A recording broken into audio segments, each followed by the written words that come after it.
What's up, everybody? It's Greg Newberry here with not a tip, but more of a kind of rant today, actually. I just got something on my chest and I got to get it off. So I don't teach anymore, but it doesn't mean that I haven't heard the question. All too often in math class, not so much in the honors classes, I'm talking to kind of the regular math classes here.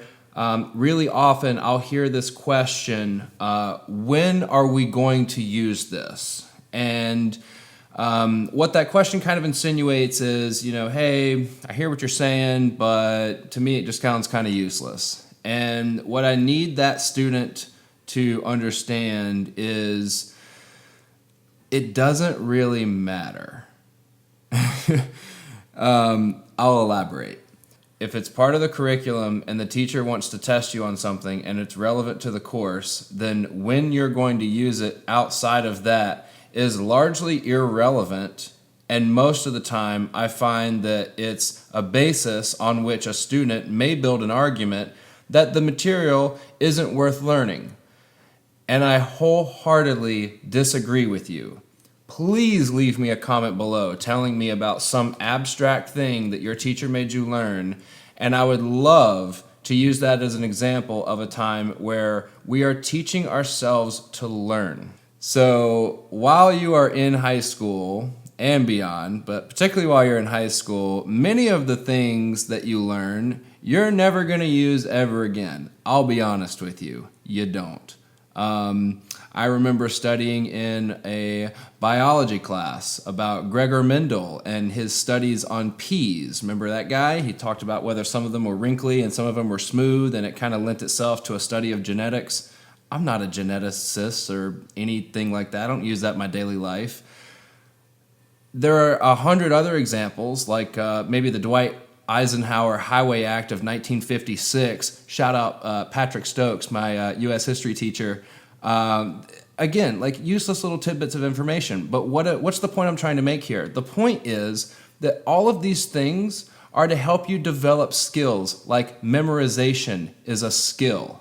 Remember back in caveman days? No, you don't. But back in the caveman days, we had to have some kind of memory about which animals attacked us and which ones didn't. Otherwise, we didn't see those folks anymore, right? You understand?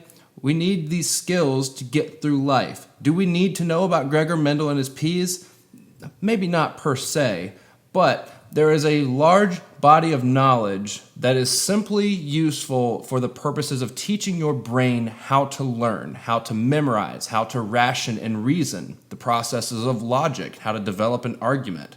All of these things, in addition to filling out the required curriculum by your state school system, disagree with it as you may, but this is your teacher's job. They are here to help you learn. Fundamentally, this is all to help you learn. So next time you're sitting in geometry class and you're trying to prove that a square is a square and you're scratching your head wondering, when am I going to have to use this? It would be much more practical for me to learn things like taxes, even though I'm 13 or 14 years old and I'm sitting in a geometry class and I don't really pay taxes, and I likely won't pay any significant amount of taxes such that knowledge would be advantageous for a sufficient period of time.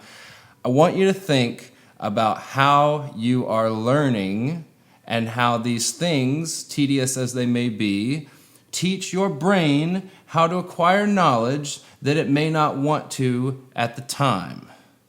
Also, for what it's worth, it is incredibly disrespectful to look a 30-something or even younger teacher in the eye and say, when are we going to use this?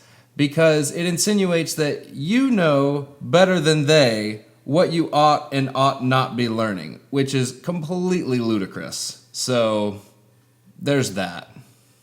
What do they say? Respect the elders, right? Let's show a little bit of respect for the people that have been there before us and may know a thing or two that we don't.